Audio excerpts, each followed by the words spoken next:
Players of Privateers games have been asking for an art book for years, almost since the beginning when we were publishing RPG books and we had just done the Witchfire trilogy. It was always something that we wanted to do, but we always knew that there was another project coming. One of our objectives for every product that we've ever done is to fill it with artwork and just make it as lush and lavish as possible. Now we've got tons of art to pull from. Like literally thousands of pieces. The approach now is take the best of everything that we've done and put it into one big book. I could hand it to somebody and they would really see what our world building and our creativity is all about. Where it all started was the Iron Kingdoms RPG. Then we got into War Machine and later Hordes, where every one of those books had literally dozens and dozens of pieces of artwork. One of the first projects that I worked on was level 7. By that time, a bunch of pre-production and visual development had been done, and there's a lot of artwork that actually didn't even make its way into any of the games that you've seen. Monster Apocalypse was another one where we did tons of concept artwork. We had illustrations for every faction that was in the game. And then the Bodger stuff. We had so much fun doing the Bodger's artwork and creating these wacky characters and then putting them in different settings. With 144 pages, we're only going to be able to fit a few hundred illustrations, and we have thousands to choose from. Is there any way that we could maybe up that page count a little bit? Yep. We've woven that right into the Kickstarter.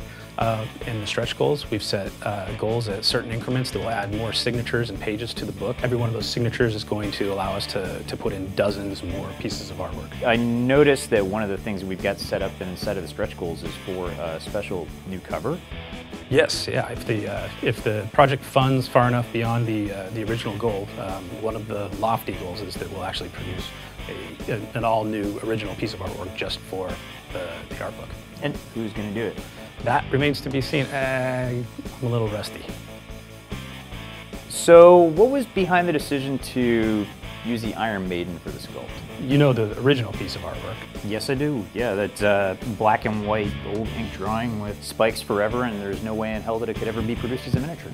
So. Yeah, which is why it never made it onto the tabletop before. When you put her on the War Machine table, she can be used with every faction. Oh, sweet. So she's a robot, so she doesn't have much preference for who she fights with, but she likes to and she does it well.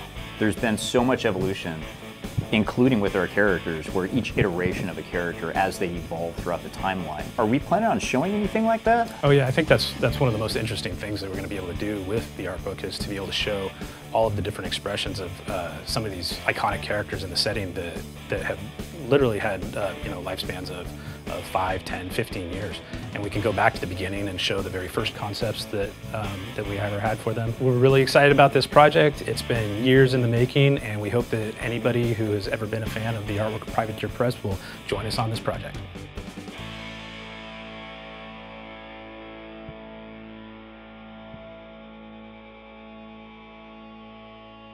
I know I'm going to be donating.